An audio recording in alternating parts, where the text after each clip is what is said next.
어제는 3.1절이었습니다. 그죠? 106주년 되는 3.1절이었습니다. 1919년 3월 1일에 이 땅에 우리나라 국민들이 정말 독립을 간절히 바라는 마음으로 만세운동을 벌였던 날이기도 합니다.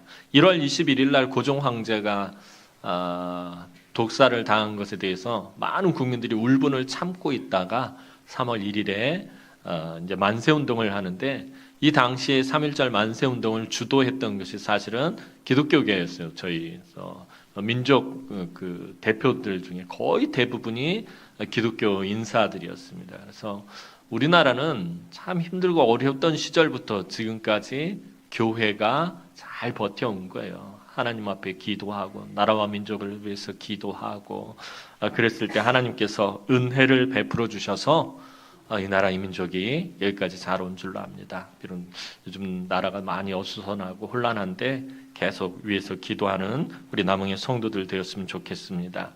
3.1절 하니까 생각나는 게 제가 참 좋아하는 존경하는 분 중에 이제 백범 김구 선생님이 계시는데, 제가 고등학교 다닐 때 국어 교과서에 나의 소원이라는 글이 있었습니다. 백범 일지의 맨 마지막 부분에 기록되어 있는 글이 교과서에 있어서 그게 아직까지도 기억에 남습니다. 그 내용은 이렇습니다.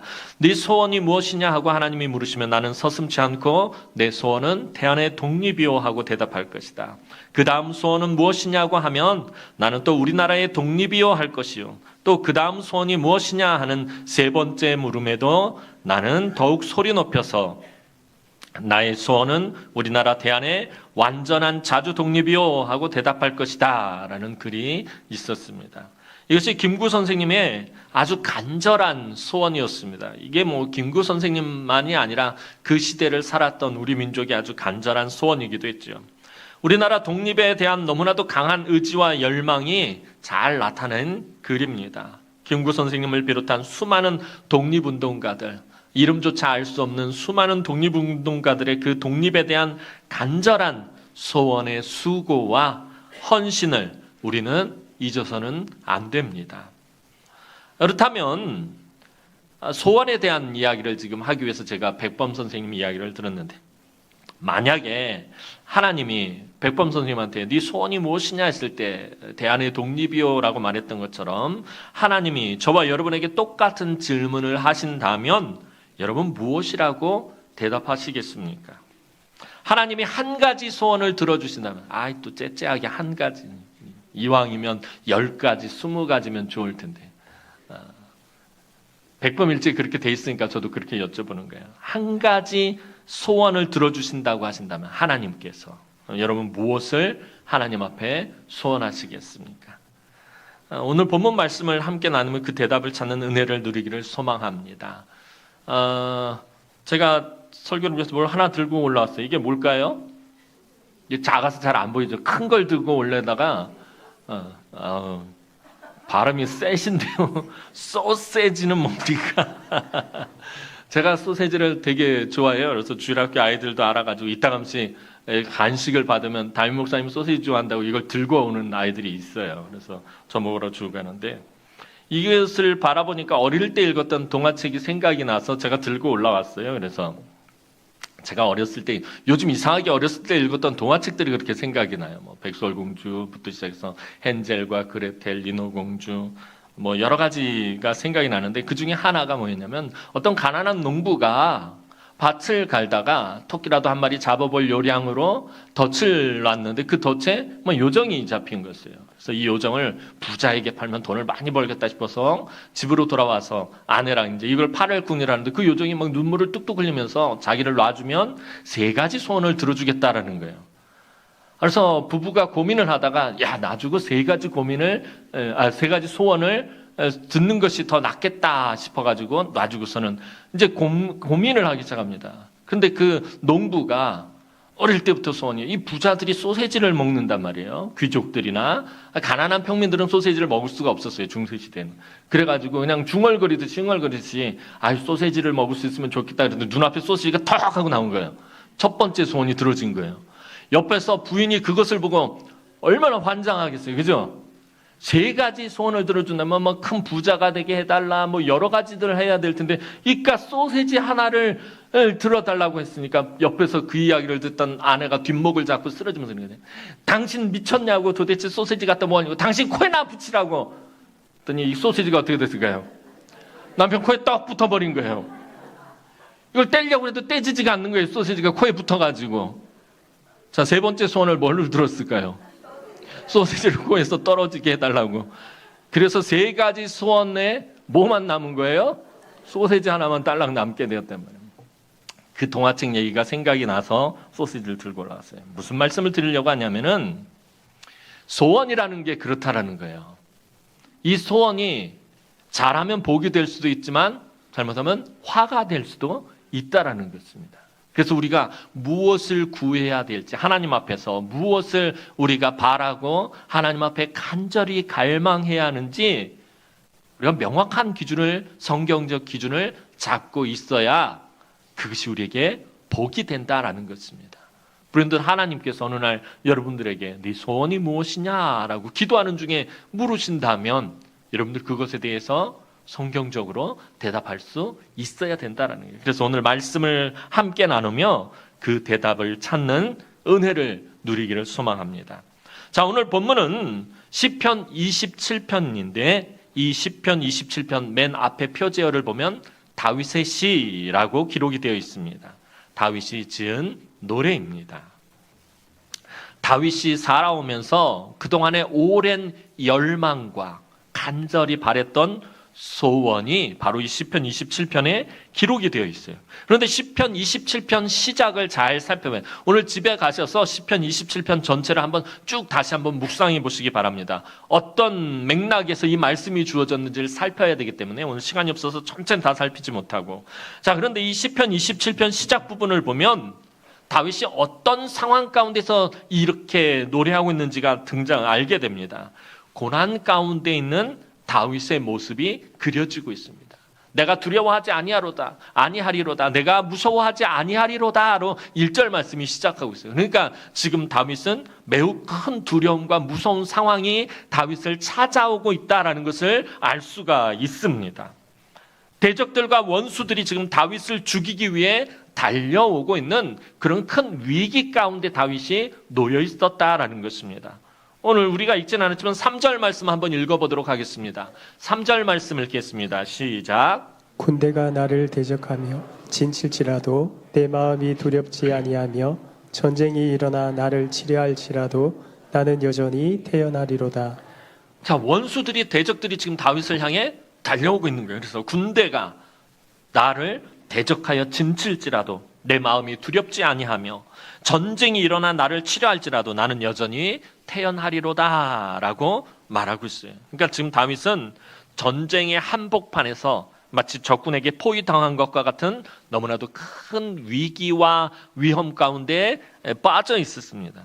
사실 왕이 되기 전에 다윗의 삶은 항상 이런 위기의 연속이었습니다. 다윗의 이야기를 들려드리면 항상 말씀드렸던 게 다윗은 10년이 넘도록 도망자의 삶을 살아오면서 참 무던히도 고통을 당하고 고난 가운데 살아왔었다는 거예요. 10년이 넘게 다윗을 죽이려고 혈안이 되어 있는 사울 왕에게 쫓기면서 수많은 고난과 고통과 어려움을 겪어왔습니다.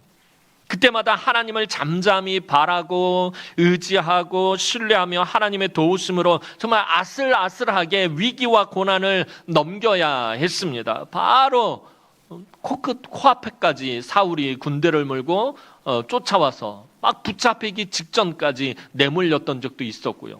정말 말로 다 할 수 없는 정말 수많은 어려움과 고난과 서러움과 배고픔과 괴로움과 고통을 겪어야 했습니다. 그때마다 하나님의 도우심으로 살아나긴 했지만 정말 아슬아슬 그 위기와 고난을 넘겨야 했습니다. 이렇게 하나님만을 신뢰하는 다윗일지라도 위기와 고난이 끝없이 계속되자 이제 다윗도 지치기 시작합니다. 이제 그만 이 모든 상황이 끝나기를, 죽이 되든 밥이 되든 그냥 이 상황이 끝나기를 바라고 또 바랐을지도 모릅니다. 여러분, 말이 10년이지 10년 동안 고난을 당한다는 게 여러분 상상이 되십니까? 이건 상상조차 할 수 없는 게, 우리가 작년 말에 독감이 한참 막 심하게 돌았었는데 독감 걸려서 한 몇 주씩 들어 누워 있을 때 그랬거든요. 그 몇 주 독감 때문에 알아 눕는 것도 너무 고통스럽고 너무 힘든데 그때 그래서 그냥 빨리 독감이 끝났으면 좋겠다라고. 정말 그때 그 아플 때는 그거밖에 소원이 없을 정도였을 것입니다. 그런데 다윗은 10년이 넘도록 독감하고는 비교도 할 수 없는 몸과 마음과 영혼이 상하고 지치고 고단해지는 그런 일들을 겪어왔단 말입니다. 이 모든 것들이 끝나기를 정말 바라고 바랬을 것입니다. 만약에 저와 여러분이 다윗과 같은 상황 가운데 지금 있다면, 한 10년 동안 사울왕에게 쫓겨다니고 이런 고난과 고통을 계속해서 겪어왔다면, 하나님이 소원을 물으실 때 저와 여러분이 무엇을 하나님께 원하고 바라겠느냐라는 것입니다. 이런 상황 가운데서 지금 다윗이 자기의 소원에 대해서 이야기를 하고 있어요.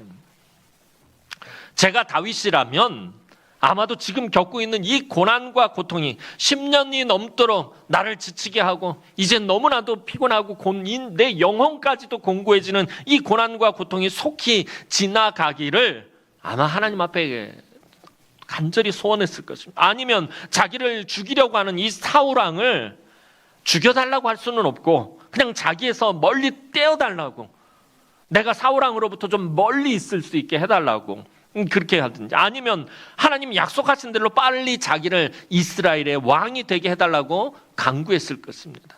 제가 만약 다윗이었다면, 하나님 약속하시지 않았습니까? 저를 이스라엘의 다음번 왕으로 기름 부어 세우셨다면 하루라도 빨리 왕이 되게 해주십시오. 그래서 이 고난에서 벗어나게 해주십시오. 아마 그것을 하나님 앞에 간절히 원하고 바랬을 것입니다. 그런데 오늘 다윗은 정말 그 힘들고 어렵고 이제 너무나도 지치고 고단하고 완전히 번아웃 되어 있는, 완전히 탈진해 있는 그 상황 가운데서 저의 생각과는 전혀 다른 것을 하나님께 간절히 소원하는 것을 보게 됩니다. 이런 배경 가운데 주어진 오늘 본문 말씀이 오늘 본문 말씀인 거예요. 4절 말씀 다시 한번 읽어보도록 하겠습니다. 자, 오늘 본문 말씀 다시 한번 읽어봅니다. 시작. 내가 여호와께 바라는 한 가지 일, 그것을 구하리니 곧 내가 내 평생에 여호와의 집에 살면서 여호와의 아름다움을 바라보며 그의 성전에서 사모하는 그것이라. 이런 상황과 이런 배경 가운데 주어진 말씀이 오늘 본문 말씀인 거예요. 너무나도 고통스럽고 너무나도 괴롭고 너무나도 힘들고 너무나도 지치고 너무나도 마음이 상한 상태에서 다윗이 고백합니다. 내가 여호와께 바라는 한 가지 일, 그것을 구하리니 곧 내가 내 평생에 여호와의 집에 살면서 여호와의 아름다움을 바라보며 그의 성전에서 사모하는 그것이라. 얼마나 귀한 말씀입니까? 다윗은 자신의 유일한 한 가지 소원을 말하고 있습니다. 여기서 근데 여호와께 바라는 한 가지 일 할 때 이 한 가지 일이라는 말은 강조하는 말입니다. 오직 한 가지만 이런 의미입니다. 그러니까 4절 상반절을 다시 풀어서 이야기하면 나에게는 오직 한 가지 소원만 있습니다 라는 말이 되는 거예요. 다른 두 번째 소원도 없고 세 번째 소원도 없고 다른 여러 가지 소원도 없고 오직 나에게는 한 가지 소원만 있습니다 라는 다윗의 말이 오늘 본문 말씀입니다. 자, 그렇다면 고난의 한복판에 있던 다윗의 한 가지 소원이 무엇입니까? 다윗은 평생에 여호와의 집에 살기를 구하고 있다라는 것입니다. 이 평생이라는 말은 여러분들 잘 아시는 말처럼 사는 날 동안에, 사는 동안 이런 뜻입니다. 다시 말해서 다윗이 사는 동안에 하나님 앞에서 살기를 간절히 소원했다라는 표현이 오늘 본문 말씀입니다.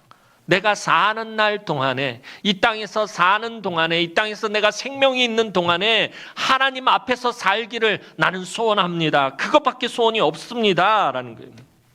이 말은 사실은 예배와 관련된 표현입니다. 즉 다윗은 사는 날 동안에 하나님 앞에서 온전한 예배를 계속해서 드리기를 원한다라고 지금 고백하고 있는 것입니다. 여러분 10년이 넘도록 다윗이 도망자의 삶을 살았다고 했어요. 자, 10년이 넘도록 도망자의 삶을 살았다는 말은 다시 풀어서 말하면 도망자의 삶을 살면서 다윗은 오랫동안 하나님 앞에 나아가서 뭘 하지 못했다? 예배하지 못했다라는 거예요. 오랫동안 하나님 앞에 나가서 예배하지 못했습니다. 광야에서, 때로는 이방 땅에서, 때로는 고난 속에 서 있을 때마다 성막에서 하나님께 예배드릴 그때를 너무나도 사무치게 그리워했었을 것입니다. 늘 하나님의 은혜로 살아가던 다윗이 하나님 앞에 예배하지 못하는 고통이 정말 컸을 거예요. 내가 비록 지금 도망자의 삶을 살지만 정말 하나님 앞에 나가서 예배했던 그때를 생각하면 그것이 너무나도 그립고 너무나도 소중하고 내가 정말 하나님 앞에 다시 나가 예배하는 그날이 올 것인가 이런 생각이 들었을 것입니다. 그래서 다윗이 훗날 그토록 뭐 하기를 그렇게 간구했었죠? 성전 건축하기를 그렇게 간구했는지도 모릅니다. 10년의 도망자 생활을 하면서 하나님 앞에 나가 예배드리고 싶었던 그 갈망, 그 간절함, 그 갈급함 때문에 다윗이 하나님 앞에서 하나님 내가 성전을 건축했으면 좋겠어요. 내가 하나님 앞에 나가 예배하기를 그렇게 간절히 바랬던 그 마음이 아직도 남아있어서 내가 아직도 사무쳐서 내가 성전을 건축하기를 원합니다. 나는 이렇게 아름다운 백향목 궁에 거하는데 하나님의 법궤는 저 다 낡은 천막 가운데 있는 걸 보니까 도저히 마음이 아파서 견디지 못하겠습니다. 내가 성전을 건축하게 해주십시오라고 그렇게 간구했던 것입니다. 그런 다윗이 지금 말하고자 하는 것은 내가 하나님께 가까이 나아가서 하나님이 내 곁에 계심을 내가 느끼고 내가 그 하나님을 알아가고 내 삶을 온전히 산 제사로 하나님 앞에 드리며 하나님과 동행하는 삶을 살고 싶다라는 말이 오늘 본문의 표현인 것입니다. 이것이 다윗의 소원이자 그 인생의 목적이었던 것입니다. 그는 조금도 자신의 대적들을 물리쳐 주시든지 원수들을 해결해 달라고 말하지 않아요.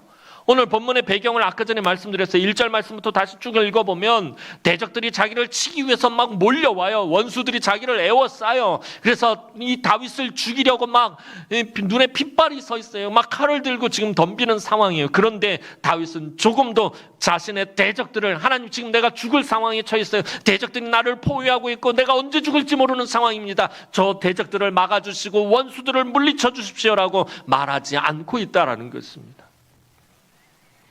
그의 삶의 고난의 문제가 지금 가장 크고 심각한 문제인데 자기의 생명이 달린 그런 문제인데 그것에 대해서는 조금도 하나님 앞에서 언급하고 있지 않습니다.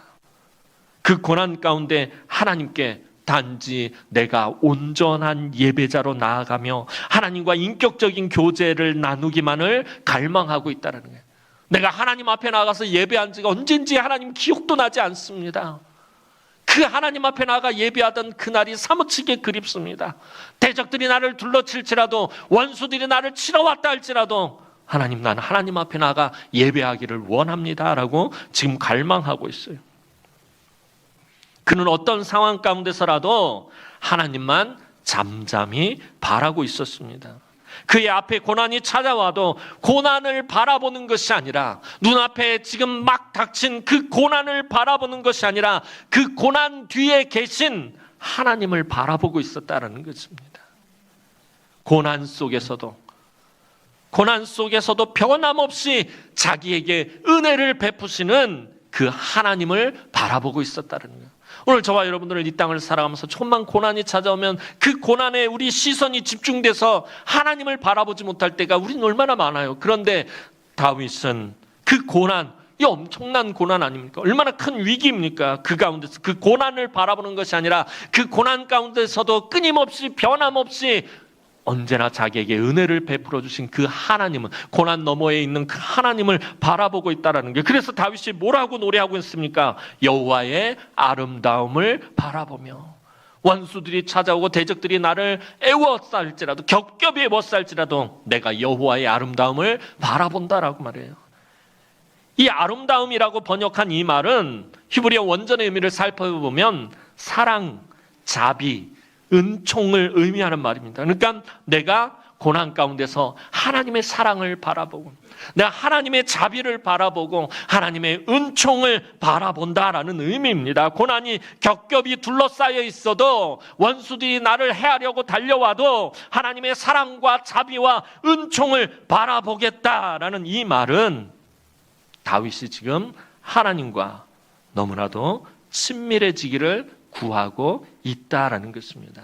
이 친밀함에 대해서, 하나님의 친밀함에 대해서는 제가 여러 번 설교를 했어요.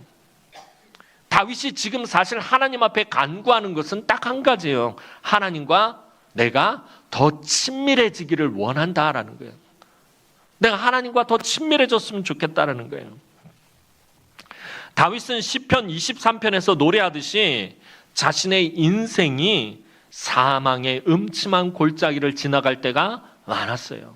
시편 23편 얼마나 아름다운 고백입니까? 여호와는 나의 목자시니 내게 부족함이 없으리로다. 그가 나를 푸른 풀밭과 쉴 만한 물가로 인도하시는도다. 이렇게 아름다운 그 노래 속에서도, 그런데 다윗은 사망의 음침한 골짜기를 지나고 있음을 고백하고 있고요. 원수들의 목전에 놓여 있음을 노래하고 있다는, 이게 사실은 다윗의 늘 일상적인 삶이었다라는 거예요. 항상 사망의 음침한 골짜기를 지나가야 했고요. 원수들을 목전에 있어야 했다라는 것입니다. 하나님께 이스라엘의 왕으로 선택받고 기름 부음을 받았다고 해서, 다윗이 하나님께 그렇게 사랑을 받았다고 해서 꽃길만 걸은 것이 아니라 사망의 음침한 골짜기의 그 길을 걸어야 했고요. 좋은 사람만 만난 것이 아니라, 자기를 사랑해 주는 사람만 만난 것이 아니라 수많은 원수들과도 만나야 했다라는 것입니다. 사망의 음침한 골짜기를 지나가고 원수와 맞닥뜨리는 이 경험은 여러분 사실 쉬운 경험이 아닙니다. 저와 여러분이 사망의 음침한 골짜기를 지나가는 것과 같은 삶의 위기를 만났을 때, 나를 미워하고 나를 싫어하고 나를 증오하고 나에게 분노하는 원수들과 만나는 그 경험이 쉬운 경험이겠느냐라는 것입니다. 우리가 교회 안에서 조금만 나를 불편하게 한 사람 옆에 있어도 얼마나 마음이 불편하고 그 자리가 불편합니까? 원수와 맞닥뜨리는 경험은 여러분 쉬운 경험이 아니에요. 너무나도 어렵고 서럽고 원통하고 고통스러운 경험입니다. 그런데 이런 삶을 살아온 다윗이 이런 모든 고난 속에서 버틸 수 있었던 그 단 한 가지 이유는 바로 친밀하신 하나님 때문이었다라는 거예요. 친밀하신 하나님. 친밀하다라는 것은 가깝다라는 것을 나타낸다라고 예전에 말씀을 드렸어요. 내가 아무개 장로님하고 친해, 내가 아무개 권사님하고 친밀해 라는 말은 그분과 가깝다, 사이가 가깝다라는 의미입니다. 무슨 말입니까? 친밀하신 하나님은 가까이 다가오시는 분이에요. 나와 가까이에 계시다라는 것입니다. 하나님은 우리가 오기만을 기다리시는 것이 아니라 때로는 먼저 가까이 다가오시는 분이십니다. 먼저 찾아오시는 분이십니다. 볼품없고 연약하고 허물 많고 보잘것없는 우리에게 더 가까이 다가오셔서 먼저 말씀해 주시고 위로해 주시고 붙잡아 주시고 안아 주시는 분이시다라는 것입니다. 다윗은 계속된 고난 속에서 그렇게 하나님을 경험해 왔던 것이에요. 오늘 본문처럼 원수들이 찾아오고 대적들에게 둘러싸여 있을지라도 그 가운데서 자기를 가까이 찾아오시는 하나님. 사울 왕에게 쫓길 때도, 광야에서 먹을 것이 없어서 몇 날 며칠을 굶을 때에도, 미친 사람 흉내를 내면서 위기에 벗어날 때도, 어느 상황, 어떤 형편, 어떤 처지 가운데서라도 늘 자기에게 가까이 찾아오시는 그 하나님을 경험했다라는 것입니다. 여러분, 다윗이 편안한 왕이 되었을 때, 또 전쟁에 나가서 승리했을 때만 하나님을 경험한 것이 아닙니다. 쫓기고 도망가고 굶주리고 숨어있고 죽음의 골짜기를 지나가고 원수를 만났을 때도 어김없이 가까이 찾아오시는 친밀하신 하나님을 경험했다라는 것입니다. 다윗은 그로 인해서 하나님과 너무나도 친밀했다라는 거예요. 그 친밀한 하나님에게서 다윗이 느낀 최고의 좋은 감정이 무엇이었겠느냐? 자기가 힘들고 어려울 때, 고난 가운데 있을 때, 사망의 음침한 골짜기를 지나갈 때, 원수의 목전에 있을 때 자기를 가까이 하시고 찾아오시고 그 친밀하신 하나님을 통해서 다윗이 느꼈던 최고로 좋은 감정은 바로 만족함이었다라는 것입니다. 그의 만족함을 노래한 것이 바로 시편 23편인 거예요.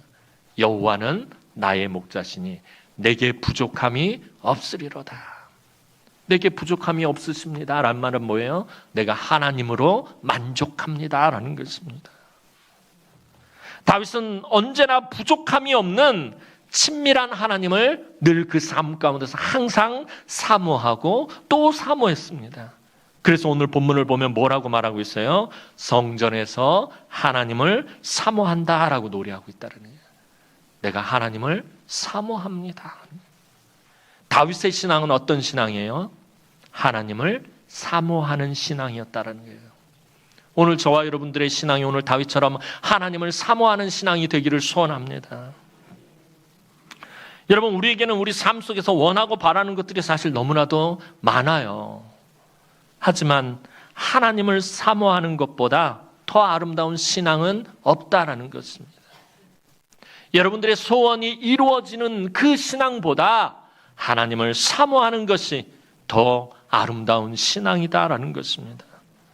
여러분, 연애를 할 때를 생각해 보시기 바랍니다. 언젠가 제가 이 말씀을 드렸던 것 같아요. 연애할 때, 제가 우리 집사람하고 연애할 때를 가만히 생각해 보니까 연애할 때는요, 연애하는 사람은 그 사랑하는 사람을 한시도 잊지 않아요.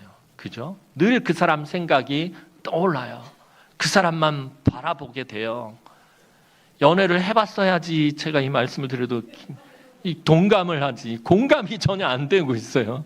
다들 뭐 뜬구름 잡는 소리로 여기고 있어요. 그렇다고 생각을 하세요. 사랑하면요, 사랑하는 사람밖에 보이지 않는다라는 거예요.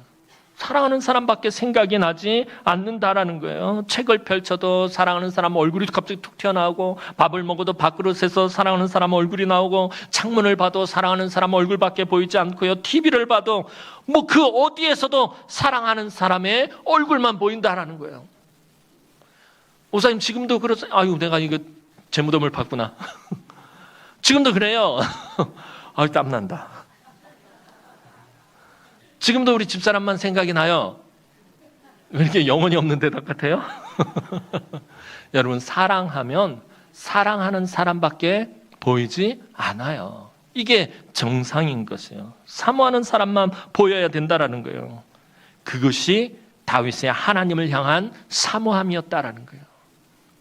여러분, 다윗의 사모함이요, 우리가 생각하는 사모함은 전혀 달라요. 다윗은 항상 하나님 앞에 살기를 사모했는데, 조금 전에 말씀드렸잖아요. 그 삶의 그 힘들고 어려운 그 상황 가운데서도 하나님을 사모했다라는 거예요. 고난이 찾아왔는데 하나님을 사모해요. 굶주리고 있는데 지금 몇 날 며칠 먹을 것이 없어서 광야에서 막 지금 굶주려가지고 헤매고 있는데도 하나님을 사모해요. 하나님이 보여요. 배고프면 밥이 보여야 되잖아요. 떡이 생각이 나야 되잖아요. 그런데 다윗은 배가 고파도 하나님이 생각이 났다는 거예요. 원수들이 쳐들어왔는데 그 원수들을 바라보는 것이 아니라 하나님의 사모함이 좀 더 앞섰다라는 것입니다. 그래서 다윗은 이 시편 23편을 마무리할 때도 뭐라고 마무리합니까? 내가 여호와의 집에 영원히 살리로다. 하나님을 얼마나 사모했는지 다윗이 내가 하나님의 집에서 영원히 살았으면 좋겠다라고 말하고 있다는 거예요. 하나님의 집에서 영원히 살겠다는 말은 늘 하나님과 함께 있겠다라는 말인 것입니다. 그것이 얼마나 크고 놀라운 축복인지 다윗이 너무나도 잘 알고 있었어요. 다윗은 자신의 시편 곳곳에서 그것을 노래하고 있습니다. 여러분, 여러 곳이 있지만 한 군데 살펴보자면 시편 65편 4절 말씀 한번 읽어보도록 하겠습니다. 시편 65편 4절 말씀입니다. 시작. 주께서 택하시고 가까이 오게 하사 주의 뜰에 살게 하신 사람은 복이 있나이다. 우리가 주의 집 곧 주의 성전의 아름다움으로 만족하리이다. 주께서 택하시고 가까이 오게 하사 주의 뜰에 살게 하신 사람은 복이 있나이다. 내가 여호와의 집에서 영원히 살리로다. 그것을 소원하고 있는 다윗이 있는데요. 또 뭐라고 말하고 있냐면 주께서 택하시고 가까이 오게 하사 주의 뜰에 살게 하신 사람은 복이 있나이다. 우리가 주의 집 곧 주의 성전의 아름다움으로 만족하리이다 라고 다윗이 노래하고 있다는 거예요. 여러분, 다윗은 주께서 가까이 오게 하사 주의 뜰에서 살게 하신 사람이 복이 있다라고 분명히 말하고 있어요. 그런데 히브리어에서 이 가까이 오게 하다, 주께서 택하시고 가까이 오게 하사 할 때 이 가까이 오게 하다라는 말에 아주 중요한 의미가 숨겨져 있어요. 그 의미가 뭐냐 하면 그것은 성전에서 예배 드리는 것을 허락하다라는 의미입니다. 가까이 오게 하셨다라는 말은 하나님께서 주의 성전에서 예배하도록 허락하셨다라는 의미예요. 구약 시대에는요, 아무나 성전에서 예배를 드릴 수 없었어요. 하나님께 인정받은 흠이 없고 정결한 사람만이 하나님 앞에 나와 예배할 수 있었다는 거예요. 조금이라도 부정하거나 잘못한 것이 있는 사람은 절대로 하나님 앞에 나올 수가 없는 게 구약 시대였다는 거예요. 그런데 하나님이 가까이 오게 하더라는 거예요. 예배드리도록 허락하셨다라는 것이 얼마나 이게 감사한 것입니다.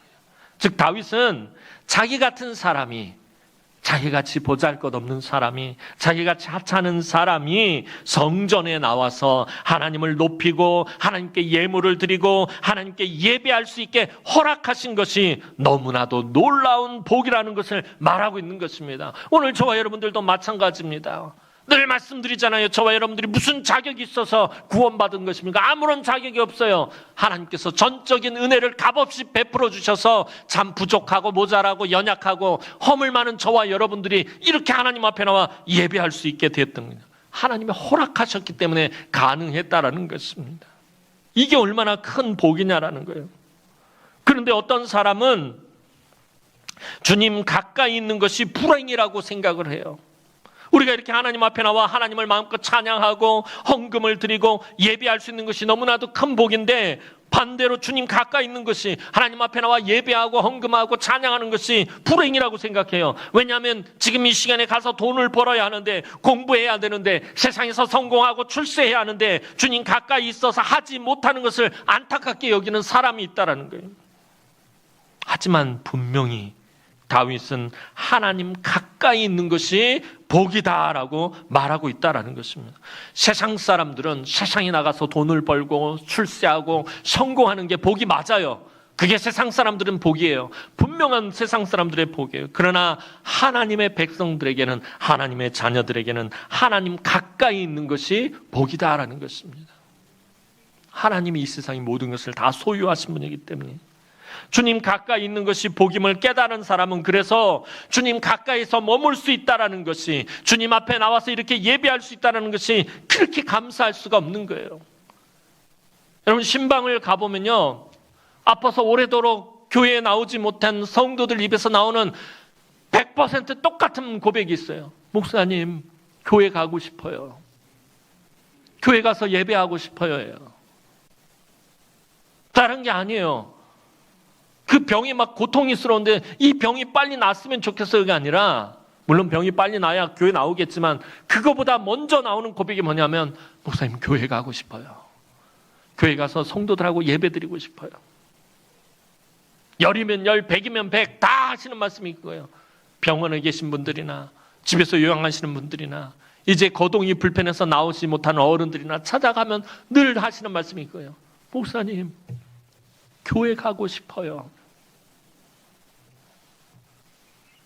주님 가까이 있는 게 복이라는 것을 피부로 느끼고 계시는 것이에요.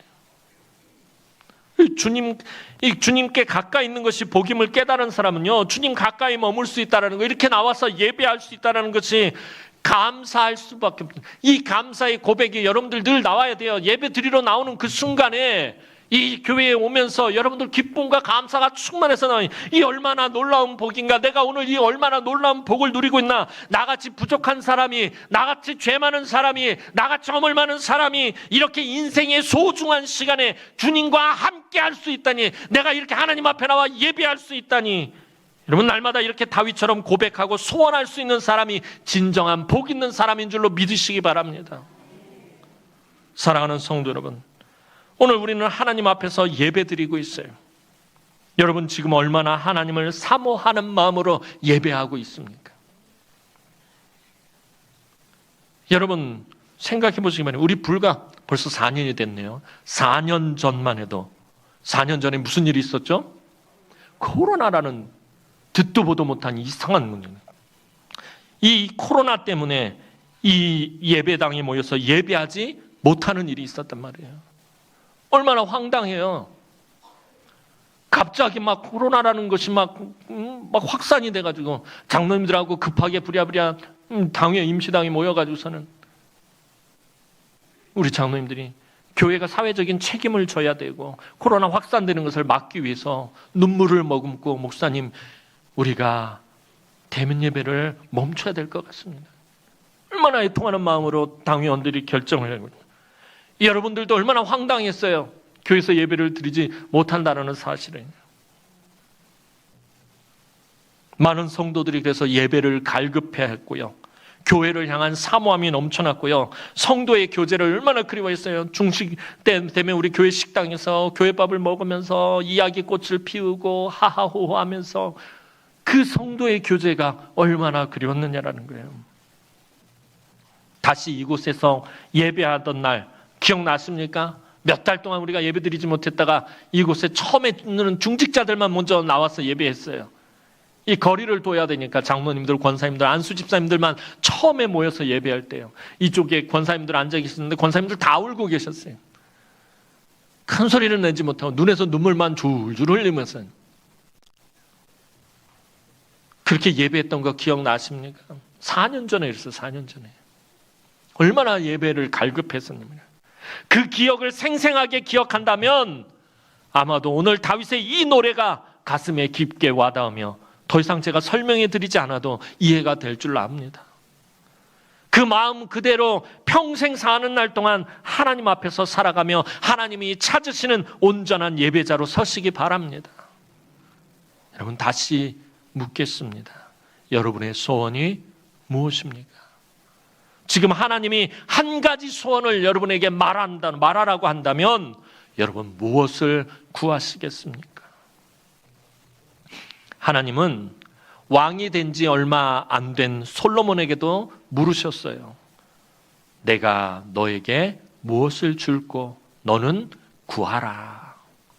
이제 막 이스라엘의 왕이 된 솔로몬, 이제 막 이스라엘을 다스리기 시작한 솔로몬은 왕으로서 필요한 것이 너무나도 많았을 것입니다. 나라를 다스리는데 넉넉한 재정도 있어야 하고요. 나라가 평안하려면 대적들도 없어야 하고요. 왕으로서 오래도록 다스리기도 해야겠고 이것저것 필요한 것이 너무나도 많고 많았지만 솔로몬은 그에게 너무나도 필요했던 부귀영화도 구하지 않았고 장수하는 것도 구하지 않았고 원수를 멸하는 것도 구하지 않았습니다.